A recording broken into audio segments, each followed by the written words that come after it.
Boys, welcome back to the GROUPEX Podcast for week 3. It is good to see your faces. Great to see you as Thanks, well, Tony. Mate, let's do this. So last week we went through key 1 and key 2. This week, obviously, we're gonna knock on the door of key 3 and 4. So key 3 is motivate your team. So Sam, I'm going to throw this to you. Can you give us a bit of an overview, a top view of what this key is? Well, I mean, what is motivation? Let's be honest. It's really something that, unfortunately, as much as we'd all love it to be there all the time, it's not always there. So, we know that we're in the business of results and motivation. That's really what group fitness is. And, Philip Mills said that a number of years ago, and it still rings true. But the thing is, who motivates the motivators? Yeah, that's our job as group fitness leaders and as club leaders. And so this is what this key is all about, is what are some ways that we can motivate our team to make sure that they are always on or as close to their A game as possible. We know life throws us a lot of curveballs throughout our time, and not every day is a good day. So it's really important that we have the ability to motivate our instructors, motivate our trainers to make sure that when they walk into class, they can leave as much of that at the door as possible and give our members the best experience, or our movers, or our patrons, whatever you call your members in your club. Dan, what is it? Why do you think it's so important that we have our instructors motivated? Why do you think it lands so well with us that this is one of the keys that we need to talk about? Yeah, look, I think it's really important to have your instructors motivated for the obvious benefit that it's going to bring to the club and to members of the class that they're delivering, right? If you've got a demotivated instructor or a demotivated group exercise department, then you're probably not going to be able to get the best out of them to deliver a class to their members, to engage with the broader team within the club. So I think motivation is super important. I think it's really important too to recognise that motivation is sort of everyone aligned to the same goal, but different people have different ways that they are motivated, or different people have different there are different ways you can incentivize people, and not everyone is motivated by the same thing. So not just it's obviously critical that your whole team is motivated, but as a group fitness manager, GROUPEX manager, or club manager, whatever your position is within the business, to make sure that you understand the individual you're trying to motivate and the best way to motivate that individual. So, okay, let me ask this question. How do we motivate a group of, let's say you've got 20 or 30, maybe even got 70 people, 70 instructors on your timetable. How do you motivate 70 instructors? What do we need to do in order to get these guys all beating the same drum? Sam? Well, that's the $1 million question, isn't it? What do we actually do with this That's why I group of asked it. individuals to keep them moving? And yeah, great question. I understand why you asked it. I probably think from a top level, it's the first thing you got to do. It's just like connecting with a class. You have to connect with your team and understand what actually motivates them, and know what type of person they are and where they come from, what their why is. So there's a number of factors. I think to start with, having a really good understanding of who's who in the zoo, as they say, because there's, as Dan said, there's so many different ways that people are motivated. So I guess the first step really is knowing and understanding who's on your team, knowing what sort of things that they bring to the table, and that all comes from conversations. You sort of can't. It's really difficult to get to know someone over like a text medium. So say, for example, SMS or email. It's really getting to know who's in your team. What's the best way? I mean, you've said conversations, that kind of stuff. Dan, what's the best way that you have in the past when you're a GROUPEX manager, being able to understand who's in your team? What are some of the skills you've got, or some of the ways you've done it in the past? Yeah. You've got to have conversations, as Sam just alluded to, and not conversations over text message or conversations over email. You've got to actually sit down with your team members, understand what makes them tick. Like there's a whole there's a whole series we could do on disc profiling and understanding, the different personality traits and types that there are out there, and understanding what what their inherent needs and desires are in terms of drawing out that level of motivation. Like what is it that the individual is looking for to get out of their role as a group fitness instructor, or whatever the role might be?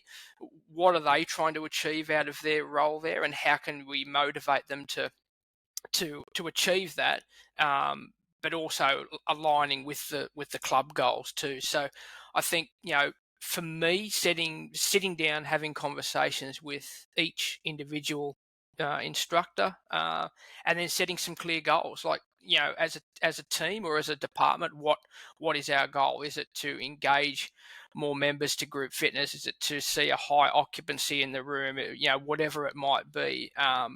Is there a particular program that we want to focus on this month? Whatever it might be, taking those team members along on that journey, understanding what the department or the club goal or goals might be, and then setting some individual goals for that instructor. How can you participate? How can you be involved? How can you add value to the team goals, the broader team goals? Yep. So let me throw a cat amongst the pigeons here. Then we've got a team of, as I said, let's just say there's 70 odd instructors. I think most clubs would have somewhere between 30 to 70. I could be completely wrong, but going back in the day, how do you get in front of every single person? Yeah, I'm a GROUPEX manager, and I'm doing, as we spoke about last week, I've only got 15 to 20 hours per week that I've got to manage this whole department.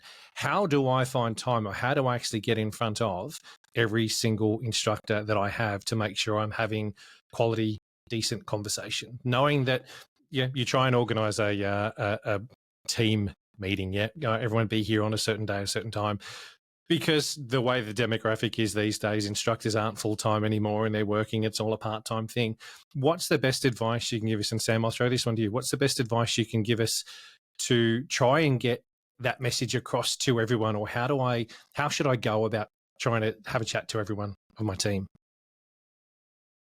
I think if you start by thinking that you've got 70 people to connect with, that will make it very difficult for you, the task. So I think from a starting point, it's really setting yourself a clear action plan of how you want to break this down. So potentially you might consider, if you've got, say, 15 hours in the week, how many hours of those do you want to dedicate to getting to know your team? And particularly if you are new to a club, the most important thing to start with is to understand the club. And one of the best ways you can do that is by having conversations with your group fitness instructors to see what exactly is happening. Once you've kind of set your action plan as to who you want to see and when you kind of want to see them, yes, we are sort of all busy and people have different priorities, and for some people, group fitness is something they do as a for lack of a better term, a side hustle or something around a full-time job.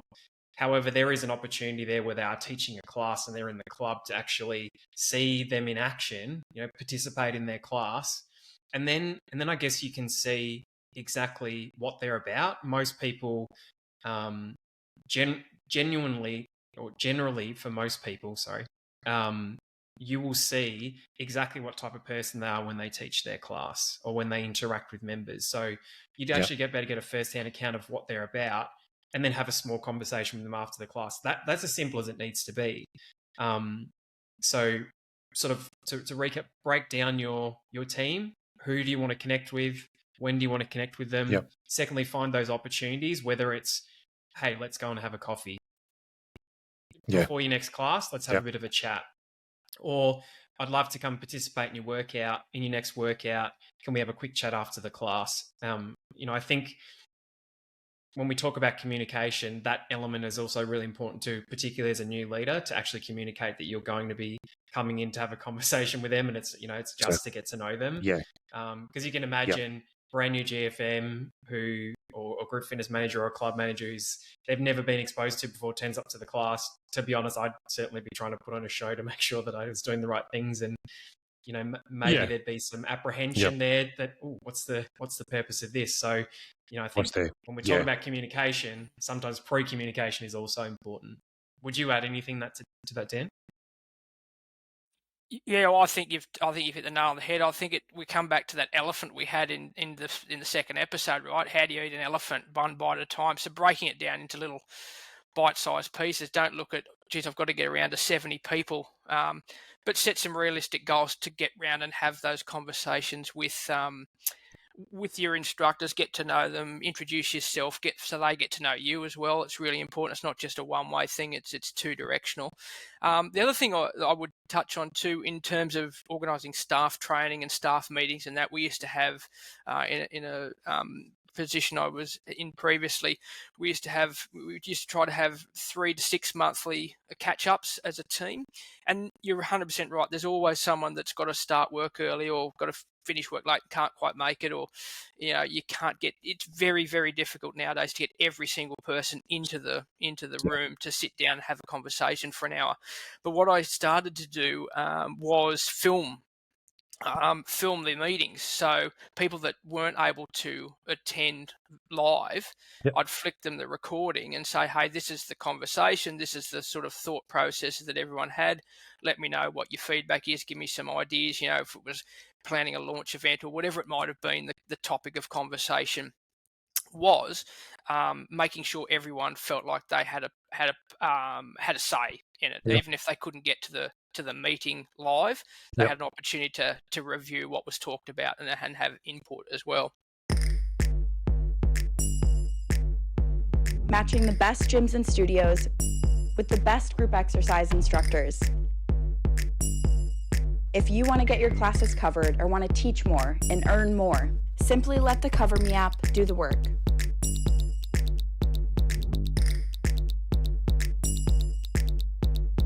No more WhatsApp groups and social media groups, no more chasing, only relevant, personalized notifications. Just check in at a club, an invoice will be automatically generated, ready for you to get paid. It takes just a couple of minutes to create a Cover Me professional profile.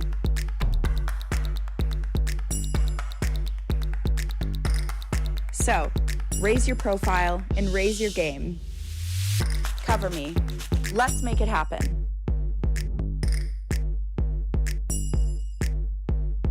I like that idea. I think that the recording that meeting is good. One, it keeps people accountable as well, but it also gives you a record of what you're speaking about. The other thing that I wanted to touch on there was, as a Group X manager, I think we need to be a bit flexible as well. If you have one instructor that can only teach and he's only in your club at 4:30 on a Sunday afternoon, you may need to get in there at 4:30 or 5 o'clock or whenever you can to actually have a chat to them, even if it's for 5 or 10 minutes.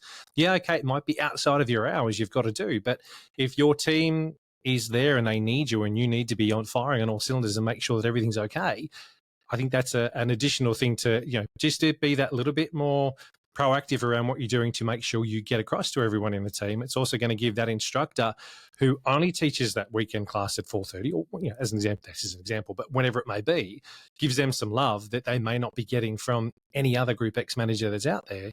You've made the effort to, one, go and participate in their class, but two, spend that 5 or 10 minutes after their class with them to have a chat. And what I would say to Group X managers is, if you're going to have a chat to an instructor, don't do it before their class.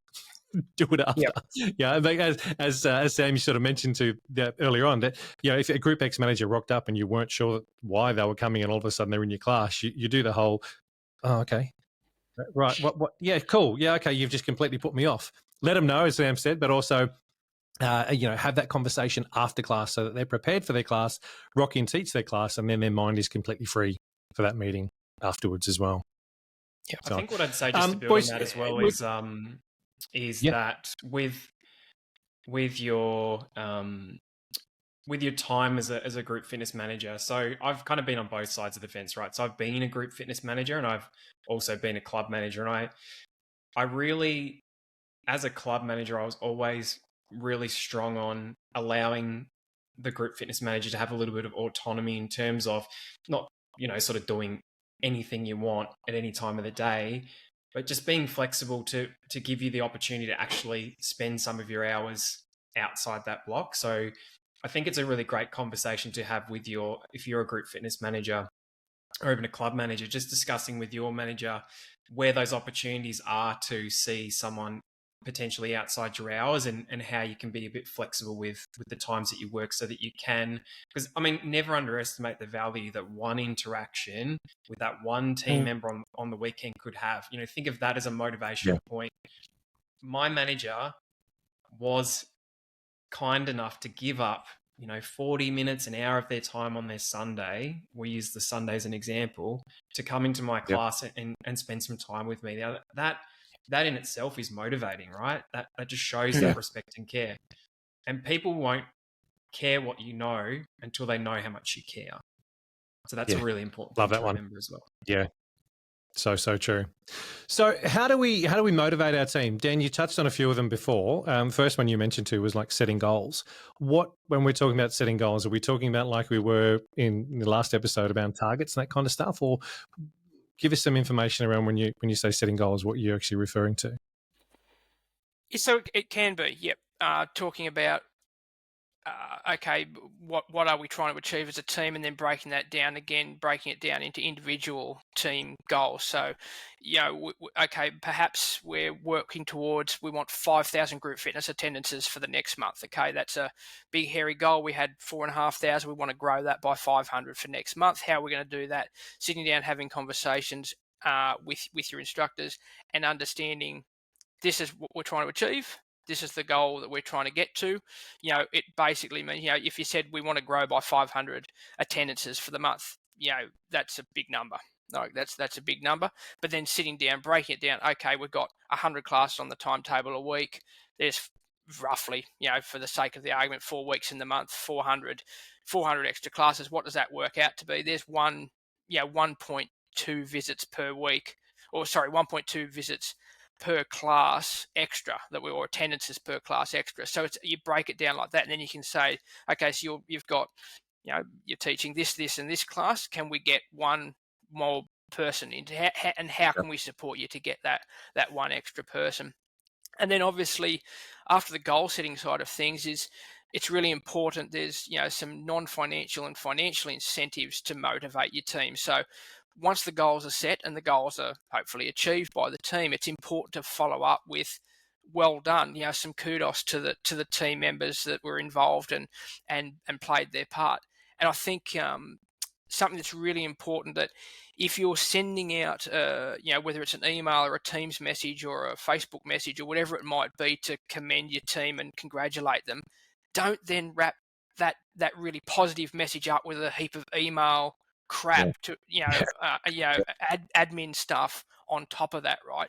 If it's a congratulatory email or text message, whatever it might be, Teams message, congratulate everyone, let them know they've done a great job, give them a chance to enjoy that, savor that, take that feedback on board and appreciate it, and then hit them with admin on another email or another through another medium. Don't sort of try to wrap it all up as one, because you suddenly take the polish right off that. Well done Tony, you grew your team, you grew your class by 3 members in the last month. Awesome job. Oh, and by the way, can you make sure you get your covers filled and do this and this? Don't do that. Really make sure that if it's an admin email or an admin message, that's fine. Yep. But don't get it mixed up with congratulatory, those non-financial incentive sort of motivation, thanks, kudos type stuff as well. Yeah. How do we deal with those instructors that know it all, that, I just rock up, I teach, I go. That's all I do. That's all I'm paid to do. How do you motivate that person that just wants to do the bare minimum and bare basics? Sam, can I throw that one to you? And I know it's a curly one. I see Dan's just smiling as you said, Sam. It's really I've interesting. got some thoughts on this one too. Yeah, and it's really interesting dealing with a number of personalities in your team as well, and a number of motivations. You've got, if we break down motivation to a really basic level, you've got intrinsic motivation and you've got extrinsic motivation. So in Les Mills, when we talk about intrinsic and extrinsic, it's slightly different. It's from a coaching sense, but from an actual motivational sense, people are either, they're self-motivated, so they're quite happy to perform at the highest level, and they're motivated by the inside. And then there's external motivation, so that's sort of external to them. So things like incentives and as a GFM, asking for their buy-in, etc. And we kind of float between intrinsic and extrinsic, as we go along the journey. Sometimes we're not very self-motivated, so we need that little bit of extra kick. Sometimes we're really self-motivated, and I guess the extrinsic helps support us on our journey. Now, with someone who might, as you say, want to just do the bare basics, I think it would be understanding sort of where they're coming from and what might be going on for them, because potentially they might not be motivated because of another factor that's not related to yourself and the club. So Yep.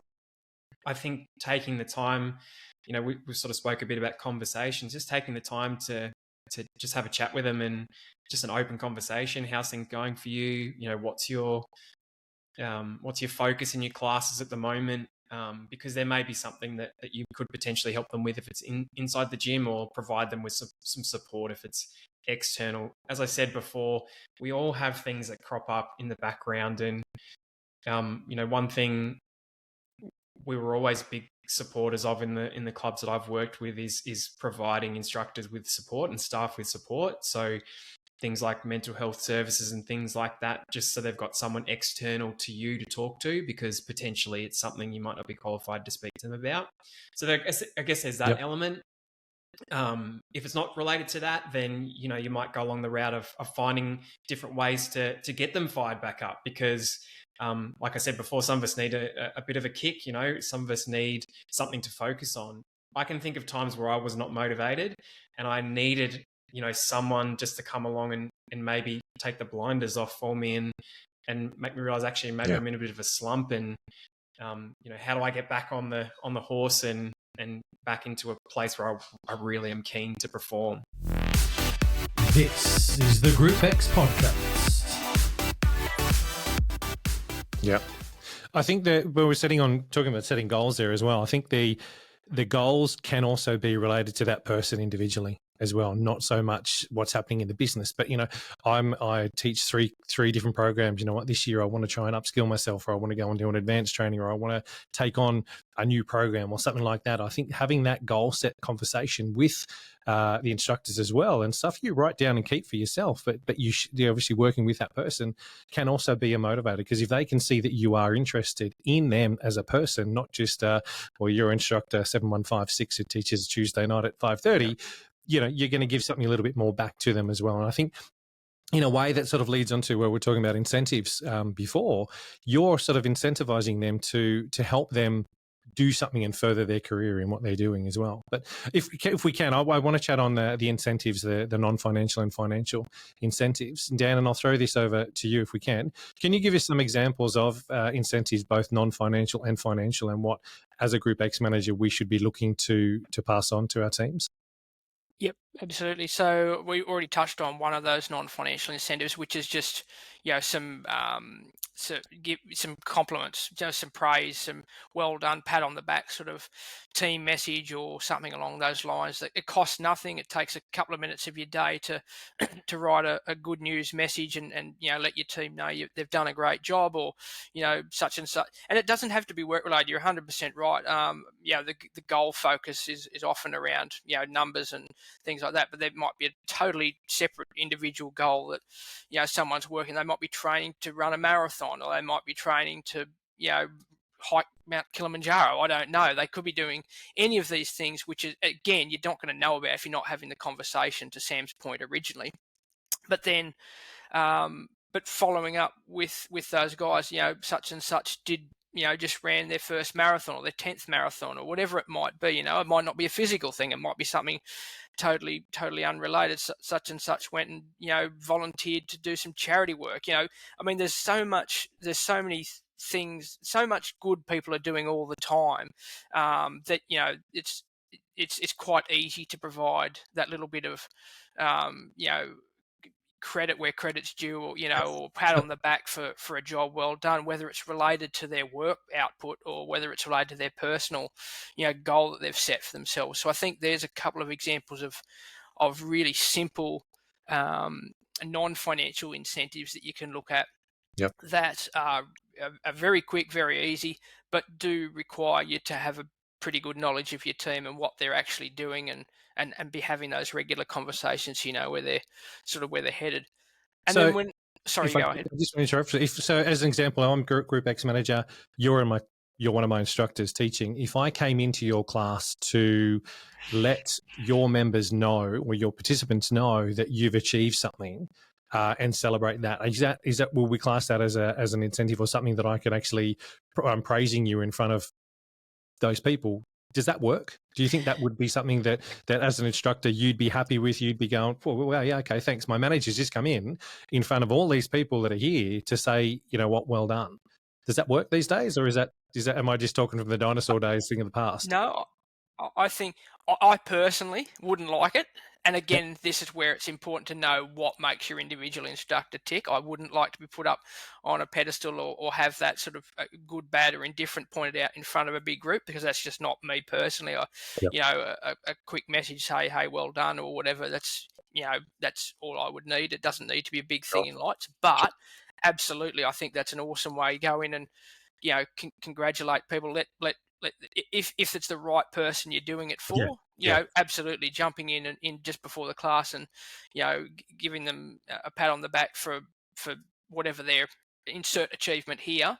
Can absolutely be. And sometimes that's all this is the thing. We talk about all these incentives and people immediately think, well, I don't want to have to pay more. I don't have money to. I don't. It can be as simple as just giving, a little bit of credit where credit's due, spending some time, doing these sort of things, these sort of community events or whatever it might be, having these conversations with your members, and that such and such went and did that.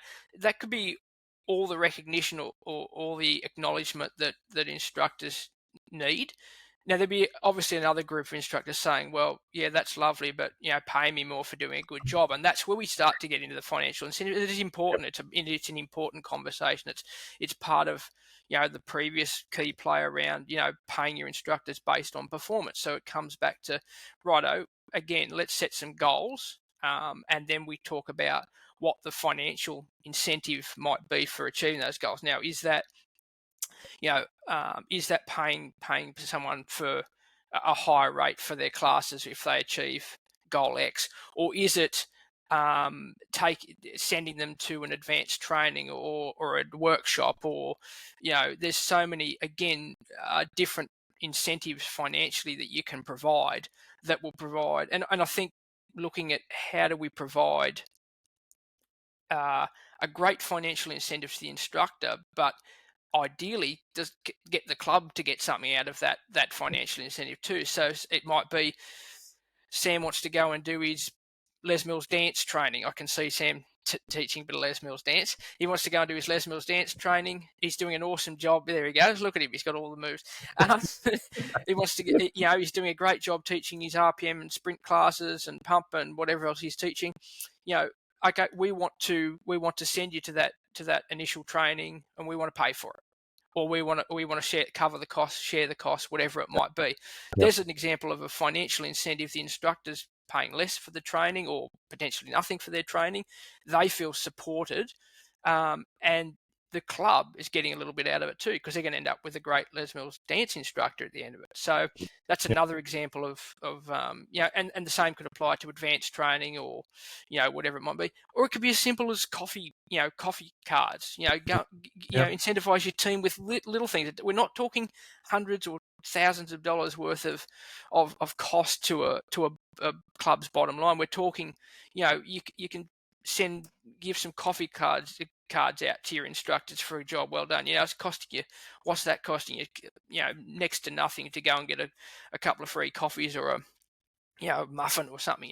They don't have to be big things, but something that recognises your team for the work that they've done and the effort they've put in. No, I like that. I think the thing that was ringing through to my head then was also that I remember back in the days in North Sydney, that whenever we had an open day and we actually got new people coming in, if there were new people that came in and signed up because of a class that I was teaching or because of the effort that I'd put in some way, we were incentivized in some way. And as you're saying, it was coffee card or whatever it may have been. I remember that sort of happening. It was almost the Les Mills quarterly launches that we did, we had a big open day, and if we gave out refer a friend cards and that kind of stuff, and your details are written on the back, and that was handed in at reception or handed in to the sales guys, you actually got kudos for it, and you actually got something in return. So I think that's, you're saying there, it's an incentive that is financial in a way, but also not. So it sort of crosses over both ways, that you're getting that recognition, that you also get something in the other end of it as well. Yep. This is the GROUPEX Podcast. What about building team spirit? What's the best way of trying to get teams to lift morale? We've spoken about the one-on-one side of things, but what about, can we get them all together to go out and do an event or something like that? What have you guys experienced in the past? Sam, I'll pass that one over to you. Yeah, and I think all of this stuff, if you really think about it, I like to use analogies. Think about it like a flywheel. Like when you're trying to move a flywheel, initially it's quite heavy, but once you actually get it moving, once you've set the goals, you've created that bit of a foundation. That's where you can get things moving and keep them moving. So things like those incentives Dan just talk about, that really is the sort of one-on-one level. So if you zoom out to the team, to keep the team motivated, to keep the morale up, it's realistically, I think the first thing and the most important thing is just to be there for your team. I know that there's that saying that no news is good news. But if your team don't even see you or even hear from you, that's a really big challenge to be able to continue to keep that morale up. You can do things like team building events. So it could be something as simple as, hey guys, let's just all get on our favorite thing, Zoom, and just do some sort of team game. Like it could be, I know that when I used to work as a club manager, we had a region, and basically we'd get the latest quiz out of the paper, and we'd all try and answer the questions right, and the winner would get something. We'd do events together like at our quarterly sales launches. So again, you could do a part of your quarterly launch, try and get as many of your instructors in as possible. The last quarterly launch I can remember that I was involved in was at Christmas time, and we did a Christmas theme, and we actually had the most amount of instructors that had ever turned up to one of these events, and we all got together and took a team photo. It was actually really cool to just see everyone involved, and if you weren't teaching a class, you'd be in the background. But again, that's based around the community that was created within that club. So, once you have gained the momentum and gained the trust of your team, it's doing those little things consistently. Not every day. It doesn't have to be let's jump on Zoom right now. Let's jump on Zoom tomorrow. It doesn't have to be every day, but maybe once a quarter, just setting that culture of we are a team, and we like to catch up. Yeah. No. So the other thing, if I can add just quickly to that, Tony, because we've talked about all the positive side of the stuff you can do, and it's really important. I think it's important to always be as a manager, to always be coming from that point of positivity and that point of being a coach or a mentor that cares. Yeah, it's super important having the conversations. But don't want to use the elephant analogy too much, but the elephant in the room here is the instructors that are underperforming. They've had performance reviews. You've had conversations with them. You can't get them motivated. For whatever reason, they're disenfranchised or they're demotivated. They're not interested, and again, this is something that you're not going to deduce over the course of one or two conversations. This is something that you're going to see over a longer term trend. And I think the single biggest thing, in my view and my experience, to creating a great team culture is making sure everyone is engaged in that culture and is it believes in it, really honestly believes from their heart in the culture and in what you're trying to achieve as a team. And the harsh reality of that is sometimes you're going to find the odd team member that perhaps isn't prepared to be part of that team pulling that flywheel, as Sam mentioned. And that's when you do have to make some tough, but some more difficult decisions. And as a group fitness, GROUPEX manager, club manager, sometimes you have to make those tough decisions that this person isn't the right fit for our team.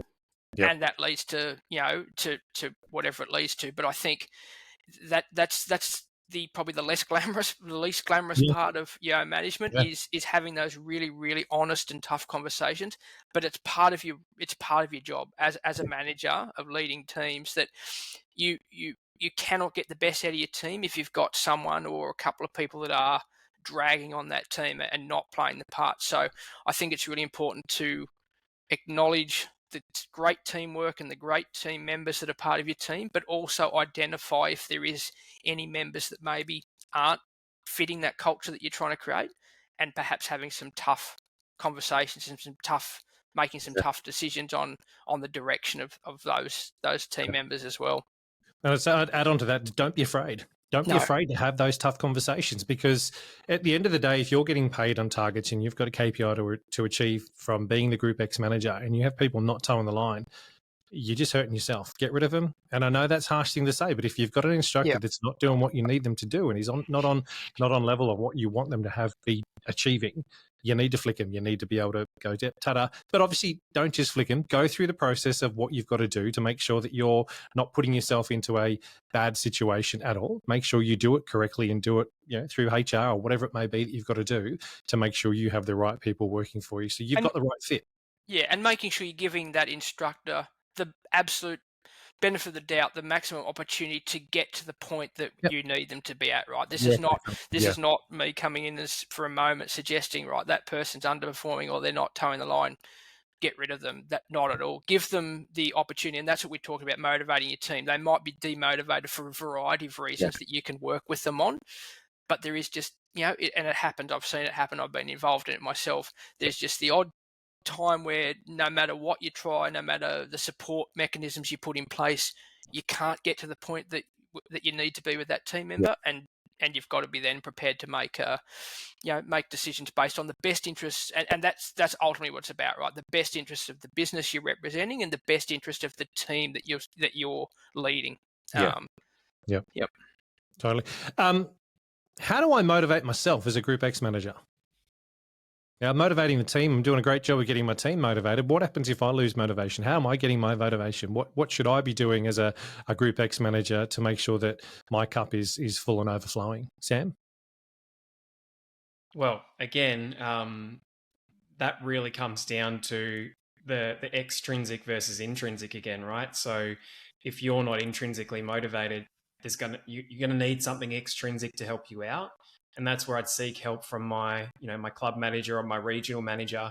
But what I will say, from my position, I've worked in high level management roles where you are working remote and you do need to stay pretty self-motivated. And I think sometimes when you do move higher, the cadence of contact with a line manager does decrease.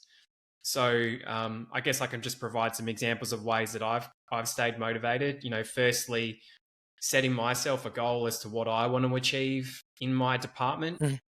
And really that's based on me doing some evaluation of where we're at as a team, where we're at as a department, to be able to direct, I guess, where I want to take it. Secondly, holding myself accountable to those goals, but also sharing them. What I find for myself is when I share a goal with someone else, it's almost like I'm a little bit accountable to them now because I've told them this is what I'm going to do, So, hey, I might even have a conversation with, let's use my current role. Maybe I have a conversation with Dan and say, Dan, this is what I want to achieve this month, this quarter. The next time that I speak to Dan, he's probably going to go, hey, Sam, how are you going with that goal? So that's, again, finding ways. You kind of sometimes, if you can't find motivation from, if you can't find ways to stay motivated from a leader, sometimes leaning on your peers is a really good thing to do as well. And, maybe then it becomes a little bit two-way. Maybe I give Dan my goal and he gives me his goal and then we work together.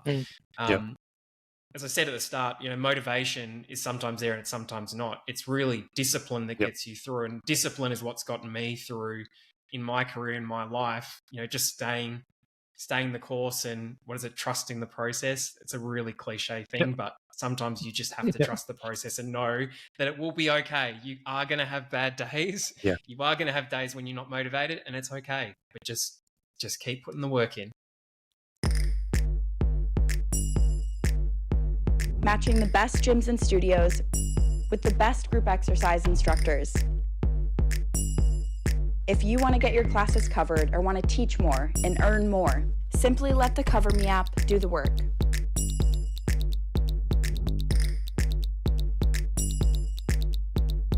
No more WhatsApp groups and social media groups, no more chasing, only relevant, personalized notifications.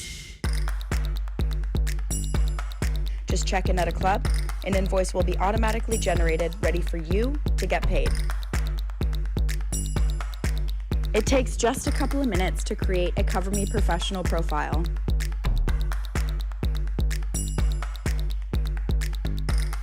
So, raise your profile and raise your game. Cover Me. Let's make it happen.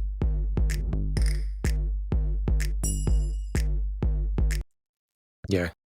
It's I've enjoyed chatting to you guys in relation to this, because what it's giving me, and I suppose it's the statement more than a question I'm going to ask now, is there is a hell of a lot more to GroupEX management rather than just finding covers and updating a timetable. From what we've spoken about from the first two keys, plus again with this one now, there's a hell of a lot more going on there than just, oh yeah, I can't teach tomorrow if I'm your cover, or oh, I've got to put in those numbers in the database. Oh, I'm doing the pays.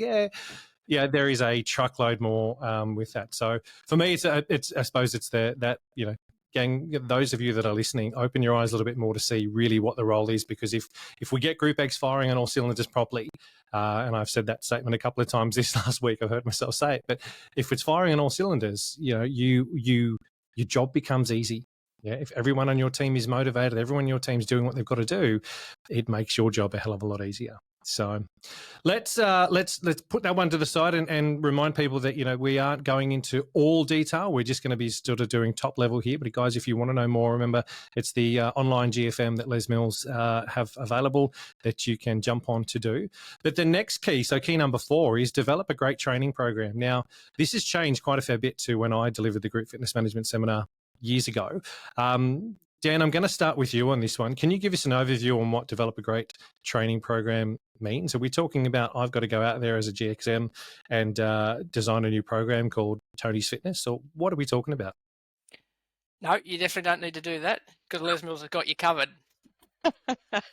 No, developing a great training program is really just sitting down, looking at your current your current team's training cadence, who's trained in what and where the shortfalls are in that training as well. Like, is there some upskilling that needs to be done by certain members of your team, or can you do some upskilling of your own? Identifying the core skills and then creating that training journey, that calendar of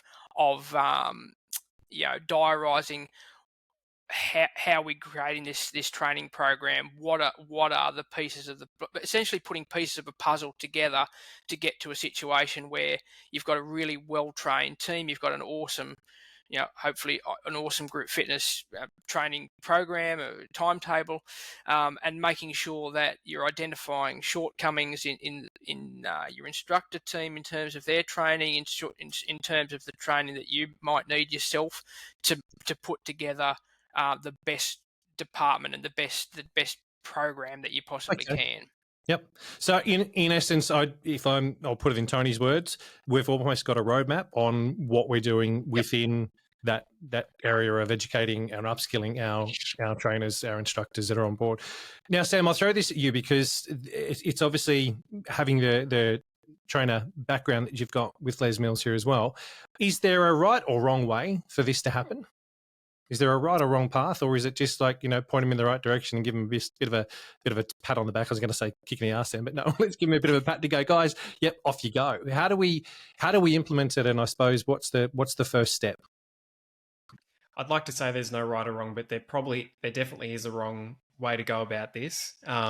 Particularly, and let's use a wildly probably made up example. I hope this would never happen, but let's say as a group fitness leader, you walk into a class and you see that there's some opportunities for this person to develop, and you just zone in on the things they need to do better, and you don't actually highlight the things they're doing really well. So it's interesting, some of these key plays, because they actually have a little bit of crossover sometimes as to, Yep. creating a great training program sometimes is motivating as well. So the first point of call is identifying the core skills of each instructor so that you know actually what to do with this training plan. Because you could have the best training plan in the world. You could be like, yeah, cool.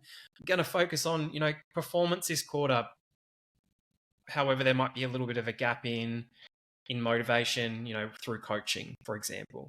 So you really need to firstly identify the core skills of your team and where those gaps are so you can create that training program. So that's the first step.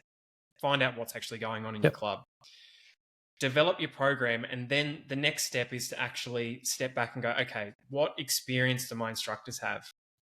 You will have instructors that will know exactly what they need to work on because they've got the experience behind them to not just have to be able to focus on, for example, with Les Mills, the 5 key elements, or in a freestyle program, it might be whatever makes up creating a great class experience for their participants within that program.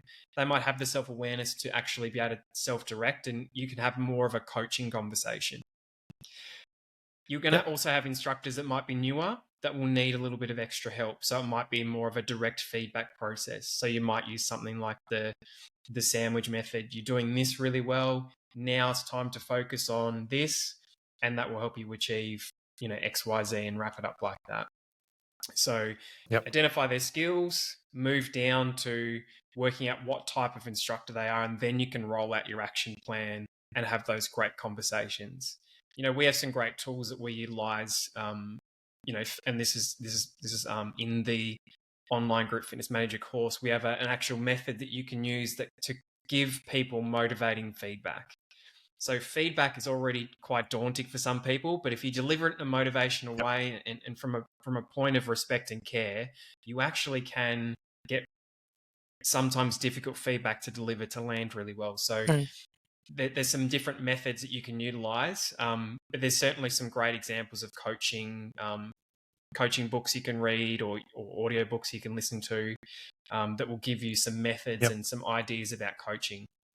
I certainly, with coaching myself, I'm always trying to find different ways of doing it, and there are so many different angles with coaching. But it's definitely you never know everything. I think in anything, you can always learn something from someone. So definitely, if you're not sure of how to coach and what to do, you can reach out to us, or do a bit of a Google search and see what's actually out there. Okay, so we're going to have a look at individual core skills that an instructor has. How do I do that? Do I have to go and assess them? Do I just sit down and have a conversation with them? And I know that probably sounds a silly question, but I want to break it right down for those that are brand new to coming into GroupEX management. If we look at the 5 key skills or the 5 key elements of a group exercise instructor, is that what I need to be looking at to make sure that I can see where they need help with what we're talking about here? Dan, I'll ask you that one. Yeah, I think that's a perfect place to start, right? I think identifying, as Sam said, the stuff that they're doing really, really well now, which is the stuff that obviously in park, you don't need to work on that. You're doing a great job there. But these are the couple of little tidbits or ideas that that I think could improve your class, and the result will be greater connection with your member. It might be, getting your members to move in a stronger way, whatever the particular area is that you'd like that instructor to focus on. And then obviously beyond that, making sure that once you've had that initial conversation, you've done that initial identification of the core skills and the areas that need work, then that you're constantly supporting that instructor through assessment and coaching. Now, when I was in the club management, group fitness management roles, I didn't know everything about everything. So I needed to, an example I'll give, I teach a lot of cycle classes and Les Mills core, right? That's my wheelhouse. If it came to attack, now I've participated in attack to not critical acclaim, but to a level. I am probably, to be fair, identifying your own shortcomings. So what did I need to do? So I need to understand the program a little bit better, so I can at the very least talk, competently with my instructors that were attack instructors, as an example. But then you don't necessarily have to be there holding an instructor's hand the whole way through that process. This is where mentor instructors come into play, right? So I had some great attack instructors and great pump instructors, and I would ask those guys, would you mind supporting this potentially a more junior, or may not be a more junior member, but this person, we've identified a couple of things that between us we would like to work on to get them to the next level.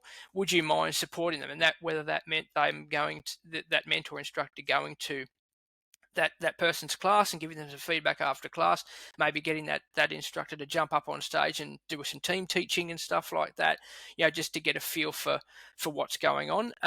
So again, don't be scared. You don't have to be an expert in every single program and every single part of group fitness, but you will invariably have people within your team. If you've got a great team already, you will have people in your team that probably are experts or very, very competent people that can provide some further support to what you're trying to achieve with your instructors, which is that mentoring and that ongoing assessment and coaching.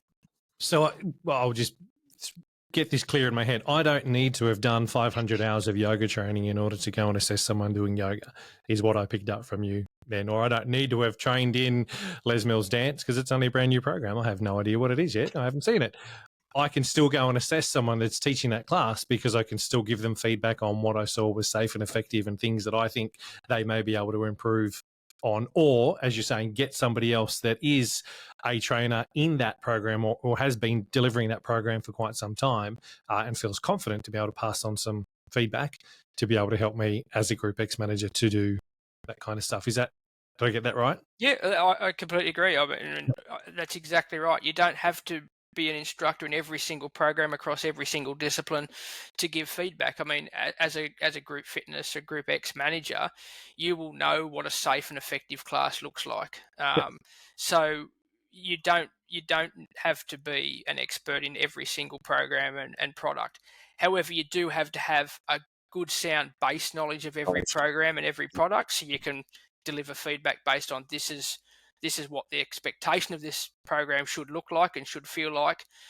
Did instructor XYZ hit that mark or not? So you can't go in there blind and have no idea what the program is and be expected to be able to give feedback, and B, more importantly, be expected for that instructor you're giving the feedback to take any interest or notice of you, because if they don't believe you know what you're talking about, you've got no credibility to be in there. So you need to have a good base understanding of the programming, but you don't have to be in there teaching it. And as I said, leverage off your team, leverage off your senior instructors, your team leaders, if you've got team leaders in different programs, leverage off their understanding, their knowledge, their intimate knowledge of the program to support you in that process. Yeah, no, I appreciate that, because that I think that's the one thing I remember is, yes, I was trained in my programs, but giving someone feedback on a program I wasn't trained in was very daunting. In most, and I'd say probably 9 times out of 10, that person would turn around and go, yeah, whatever. How would you know? And that's can be very, very confronting for a GROUPEX manager. But I think the downfall back then, and we touched on it earlier here, is have those conversations. If you know your team and you know that person you need to assess is not going to take any bit of feedback from you, you need to find someone else that's going to be able to work with you to give that person feedback. So whether it's peers or whatever it may be, you need to find that thing that's going to work and gel with that person, so that person can see, as a GROUPEX manager, you've gone above and beyond to invest your time in them, which is part of their goals as well, to assess them and give them some feedback. I mean, there's feedback and there's feedback. Yeah, and I think there's been many podcasts where I've chatted to people. We've touched on the feedback as a topic, and you've got to learn how to accept feedback, but you've also got to learn how to deliver feedback in any role that we do, whether it's an instructor, whether it's a manager, whether it's a leader, whatever it may be. Feedback is feedback, and there's different ways for it all to come through. So I like that is part of this journey that we've set up for instructors and stuff to actually go through. This is the GROUPEX Podcast.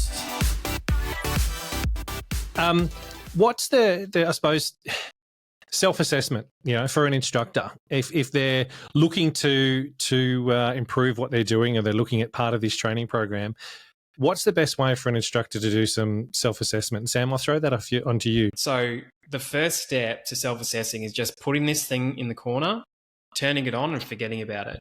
And then going back and actually watching yourself back and almost assessing yourself against the criteria of whatever it takes to be an instructor in the program that you're trained in. So, if you're trained in one of our Les Mills programs, we have the 5 key elements, which within each key element, there will be things that you can look to work on. But also when you watch it back, I think the key thing, right, is, and I have this conversation quite frequently at training modules, is because the first thing when you watch yourself on video, what are the things you think? Oh, I hate the way my voice sounds. I don't like the top that I'm wearing today. Why did I say that? You really have to be the director and the actor at the same time. So there's lots of examples where people talk about being the director and the actor, and if you jump on YouTube, you'll definitely find something. I think the person who writes Family Guy, he also directed and acted in a movie. It was about the West or something. Anyway, he talks about this on a talk show, and they're like, "How did you do it?" And he said, "I just had to step back and pretend that I was actually giving feedback to someone else." That's kind of in a nutshell what he sort of spoke about. And that's what you have to do when you self-assess. Watch it back as if you're giving feedback to a good friend. You wouldn't say to a good mate, "Oh, geez, your voice sounds really annoying today," or "Geez, I don't like what you're wearing today." You just wouldn't say that. So you've just got to be kind to yourself. And then from there, think about the experience for your participants. Watch it back. Did you provide a great experience for your participants? Do you look like you know your choreography? Or maybe do you look like you're sort of thinking about it every now and then? What does your technique look like? Does it fit the program that you're role modeling? With coaching, are you actually coaching to the room, or are you instructing? There's a difference between coaching and instructing, isn't there? Instructing, I'm giving instructions. Coaching or leadership is really who's in front of me and what do they need? That's where the best coaching comes from, actually coaching to who's in the room. With connection, am I giving people eye contact, or is my eye contact just looking up, looking at them and not actually at them? And then in terms of performance, am I creating a really entertaining experience for our participants? Because, like I said a couple of episodes ago, exercise isn't the funnest thing for some people, but why not make it a fun experience? Why not have a laugh with them in the class? So how's this an idea though? Is it a good idea for a GROUPEX manager to film an instructor and then sit back with them and actually watch it with that instructor?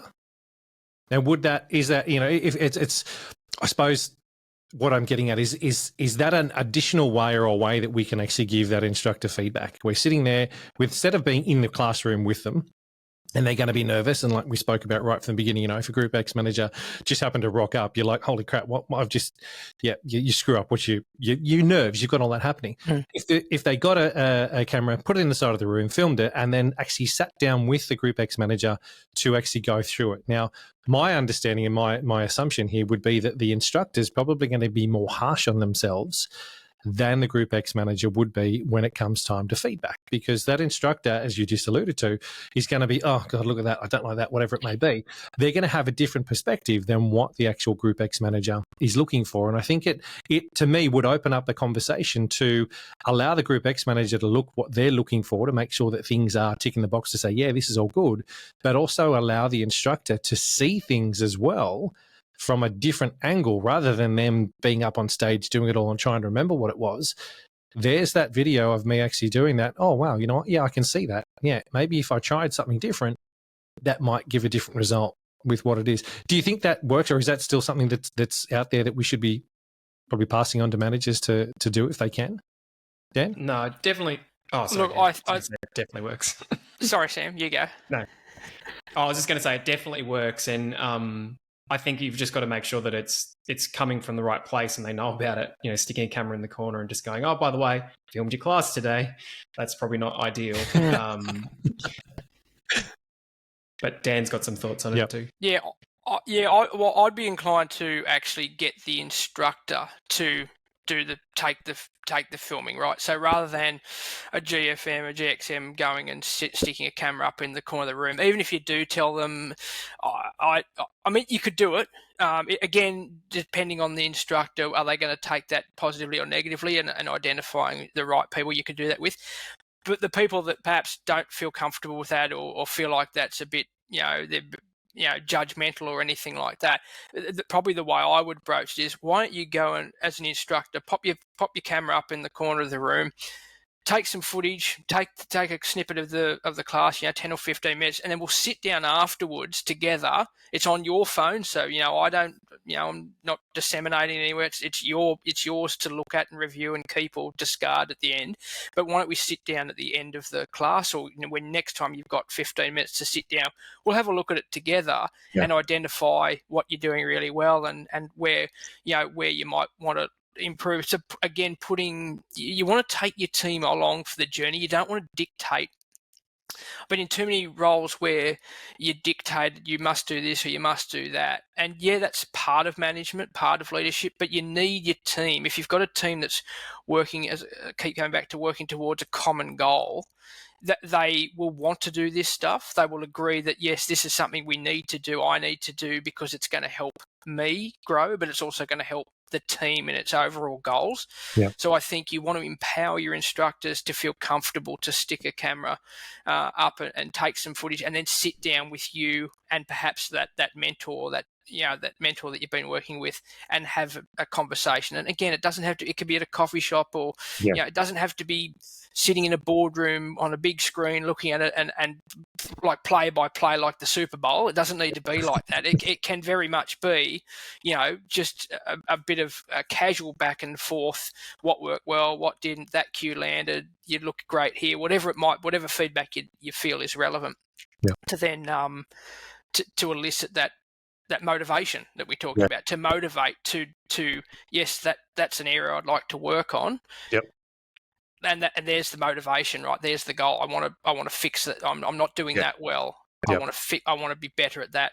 And by the end of the month, end of the year, whatever it might be. Sam, as trainer, are we still? Oh, sorry. If I can just add as well, I think if you step back and think about all these things we're talking about, through all of it is trust, and trust is really important to have with your team. And have you guys ever seen the Simon Sinek talk, the Start With Why? You've seen that? Yes.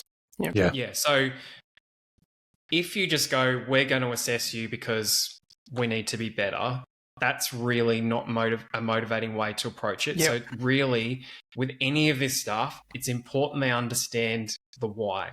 Why are we doing this? Why are we here? And what actually is going to, why is this important in the big scheme of things? And I think the biggest thing with any fitness facility is to get people moving.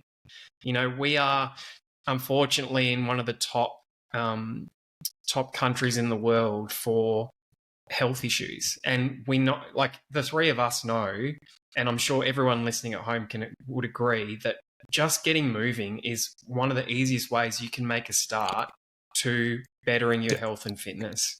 And we are motivating every week hundreds and thousands of people that will go on to motivate hundreds of thousands of people themselves. So we have this ability to have this really cool ripple effect of motivation throughout people's lives. So if I was a group fitness instructor and that was the reason why that we were assessing my class, so that I could create a better impact for my members, I would 100% feel really motivated to put that into action so I could give them a better experience. Because ultimately, I've taught a lot of trainings before, and when we talk about the why, it is always external. When an instructor says why they want to teach a class, it's always about the people in front of them. I mean, there's always a little bit in it for them. They want to teach for their own reasons, but something that always shines through is, I would love to help people like my instructor helped me. Like, what a cool thing to be a part of. Yeah.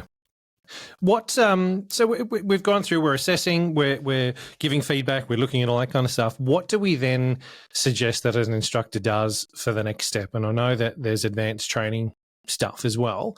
Is that something that you would recommend to all instructors, to do after a certain period of time, to go, hey guys, go and do your advanced instructor because it's going to help you get to the next step? And how do I face the challenge of, I don't want to? Yeah, yes. The short answer is yes. You never, I think Sam's mentioned it before, you'd never know everything there is to know about anything, really. There's always something more that you can learn. So it doesn't matter how long you've been teaching a program, Les Mills, freestyle, aqua, whatever it might be. There's always something that you can do a little bit better, or something you can improve on, or something you can alter to make the class better in some way, or engage your members, in a different way. So yes, I think the fitness industry has got a lot better in the last, number of years around that continuing education piece, right? So there's points available for continuing education. Now, whether that's going and doing an advanced training, for the programs you're teaching, or it's as simple as getting to a regular quarterly workshop. Like Les Mills run, every 3 months, every quarterly workshops around the country. So there's an opportunity. That's an education as much as it is just going and doing the new stuff and seeing it before everyone. You've got the ability to go and participate with a heap of like-minded members and instructors, being taught by the best instructors in Australia and across the world. Our trainer and presenter team is as good as any trainer and presenter team across the world. So you get the opportunity to go back, not have to think about choreography, not have to think about anything, just go and enjoy it, immerse yourself in the day, learn from the best people up on stage, and then take that back to your club and implement. If you could implement one little thing you picked up on, one really cool cue, or one really good way of connecting with your clientele, with your members, that you could then go and take back to a club and implement, it's worth it's worth the effort and the investment in your time to go and do that. And then beyond that, regularly filming. I know Sam will probably touch on it in the trainer space. You're encouraged to regularly film yourself teaching a class. So we all fall into habits, particularly if we've been teaching for a long while. We all fall into habits that we perhaps didn't realise. Like you might be saying something really, really repetitively, or you might be doing something technically that maybe you didn't realise you were doing, that you need to, if you're not filming yourself regularly, you're not going to pick that sort of thing up. So it's all about continuing education in some way, whether that's formal education through advanced training or another certification or whatever it might be, or if it's informal, like regularly self-assessing your work, going to other instructors' classes. I'm a big believer in, and I do it myself. I'll go and do an RPM class with another instructor. I'll go and do a pump class with another instructor, because you can pick up some really cool cues, some really good motivational pieces of information that you can knock off, right? You can rip them off and use that for your class. So why would you? That's education. That's advancing yourself in some way. It doesn't have to be super formal or super strict, but if you do a little bit of everything from time to time, you're always progressing. You're always continuing to evolve as an instructor. What tools does Les Mills have to help us as GROUPEX managers with assessing? Are the forms, the assessment forms, still around? Are they still available for us to have access to? Sam? Yeah, we have a coaching template type form and some resources that we offer GFMs to assist them with, and there is actually some stuff in the OGFM course as well, and essentially they are designed to be able to be used across a multitude of programs. So when we talk about the course online group fitness management is not just limited to group fitness managers, it is open for any of our clubs to be able to access, whether you're a GFM or club manager or regional manager. Anyone can learn the ability to manage a group fitness department. So we offer tools. We have the sort of a slight variation on the 5 key elements that people can use to assess their classes. So yeah, we do offer those tools as well. This is the GROUPEX Podcast. Okay, so I just want to wrap this one up with us so we can actually assess your instructor, give them some feedback on it. But let me ask you the question then, how much feedback is too much feedback? Dan? Yes, you don't want to bombard an instructor or someone that you're giving feedback to. I would say 2 or 3 pieces of feedback is plenty. That's the formula I used to use when giving feedback to my instructors, to the staff that used to work with me. And similarly, I would pick 2 or 3 things that they're doing really, really well. Like, continue to work on these, but you're doing a great job. And these are strengths. These are your pillars that you can really hang your hat on and say you're nailing these. Whatever those 2 or 3 items are, then 2 or 3 items that that you might. You need to work on a little bit, that areas that perhaps by improving it, by doing this a little bit differently or saying this a little bit differently, you'll get a better engagement with your members or whatever the case might be. So I think it's really important to give, if for me, and again, identifying who you're talking to. For me, I would get feedback. You're doing this, this, and this. Well, I say, great, don't care, because I'm only focused on what do I need to do to be better.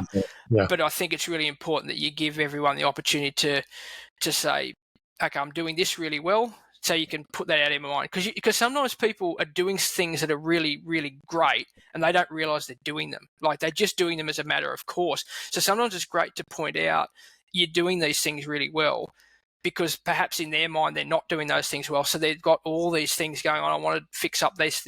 And so pick 1 or 2, maybe 3 key things that you can really drill down on over the next period of time, and then set a bit of a realistic timeline for them as well. Like, sit down and say, right, well, these are the couple of things that we agreed you're gonna work on in your classes.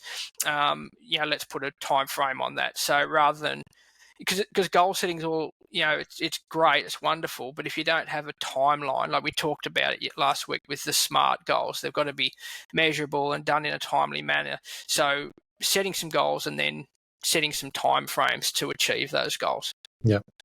Let me ask a question then. I'm a GROUPEX manager at a club. I've got a brand new instructor that's come on board. I've sent them off to training. They've come back and, as I've heard before from GROUPEX managers, we send them off to training, they've come back and they're still crap. Now, I know, most of us know that they're not going to come back an absolute gun instructor from doing a 2-day or a 3-day training course. What should I be doing with that instructor as a GROUPEX manager? How do I set them up on this development training program pathway that we're going to be doing? And what's the best thing that I can actually offer them as a newbie to make sure that they are going to be supported and get the right help? Sam, can I pass that one to you? Sure. I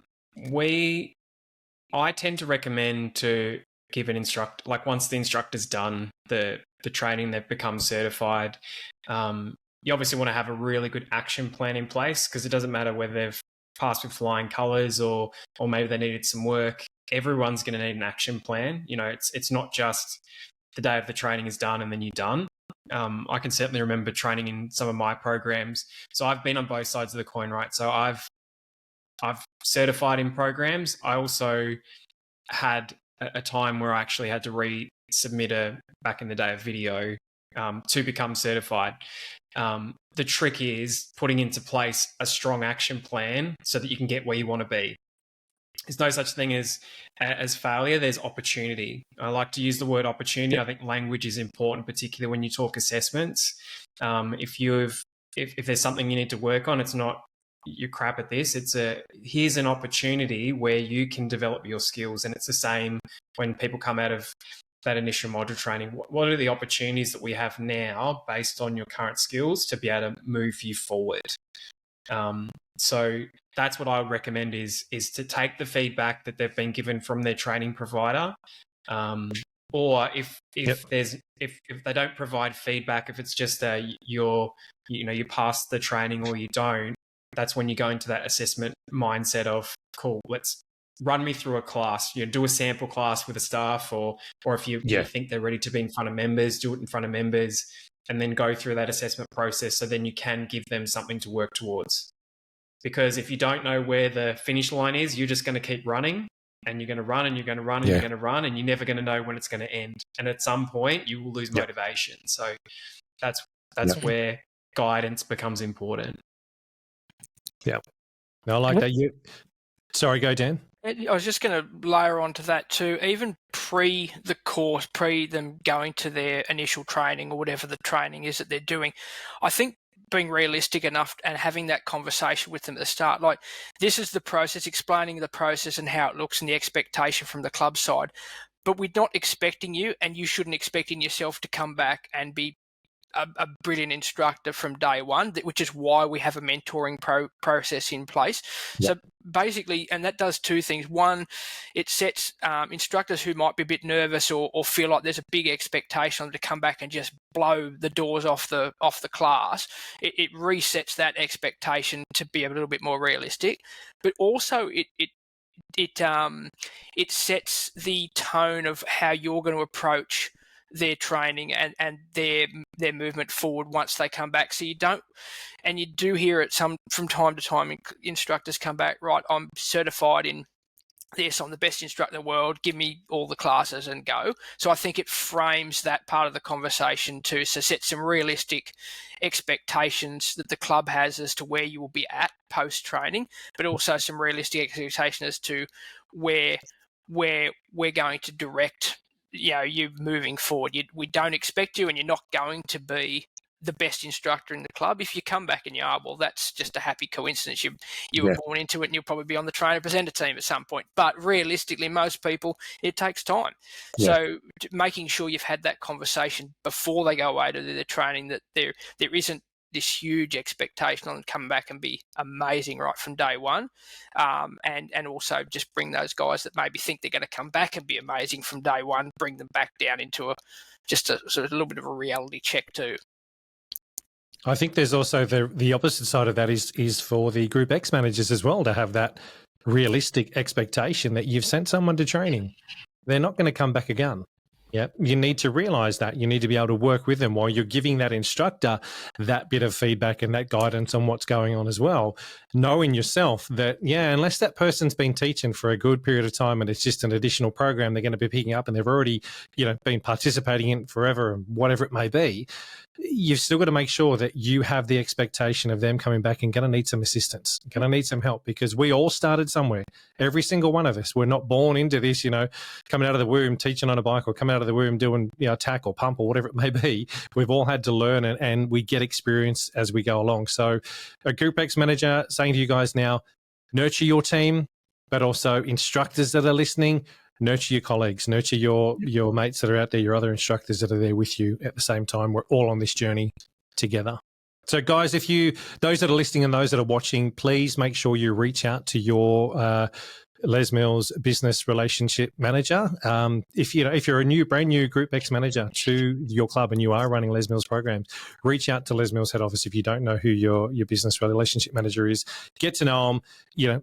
Organize it face to face, whatever it may be. Just reach out and I suppose ask for help if you're new, but also if you've been doing it for a while and you're feeling a bit flat, reach out, have those conversations again. I mean, these guys, Dan and Sam, are on the road, out there seeing you guys. So please reach out, work with each other. But also those clubs that don't have Les Mills, reach out. Yep, have a chat, get in contact. There's so much resources there that can help do what you're doing better. And Les Mills wouldn't be in the position they're in now if they hadn't done what they do in the clubs in New Zealand, where they're firing on all cylinders and they're doing it well. But there are some clubs as well out there in Les Mills land that aren't the best, but they then go and implement stuff. So reach out, help, have those conversations, as we've been saying, and hopefully, fingers crossed, you'll be able to improve what's going on.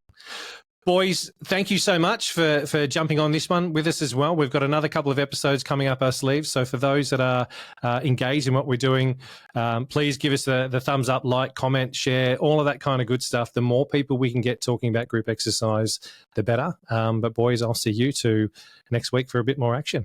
Have a good one. Thanks, Tony.